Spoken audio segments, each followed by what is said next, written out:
સુરત મહાનગરપાલિકાએ શહેરમાં વધતા ગેરકાયદે પાણીના વેપાર સામે કડક કાર્યવાહી હાથ ધરી છે.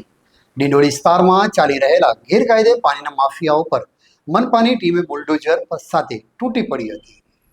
સુરત મહાનગરપાલિકાએ શહેરમાં વધતા ગેરકાયદેસર પાણીના વેપાર સામે કડક કાર્યવાહી હાથ ધરી છે.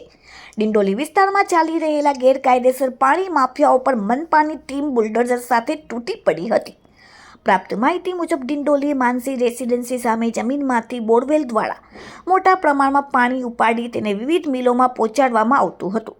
આ ગેરકાયદેસર પ્રવૃત્તિનો માત્ર ભૂગર્ભ જળસ્તર પર અસર પડી રહી હતી, પરંતુ કાયદાની ખુલ્લેઆમ અવગણના પણ થઈ રહી હતી.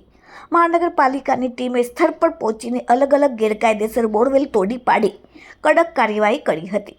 આ કાર્યવાહીથી વિસ્તારમાં પાણી માફિયાઓમાં હડકંપ મચી ગયો છે. મનપાના અધિકારીઓએ સ્પષ્ટ ચેતવણી આપી છે કે શહેરમાં ક્યાંય પણ ગેરકાયદેસર રીતે પાણીની બોરિંગ કે વેપાર થતો જણાશે તો કાયદેસર કાર્યવાહી કરવામાં આવશે અને દોષિતો સામે કડક પગલાં લેવામાં આવશે.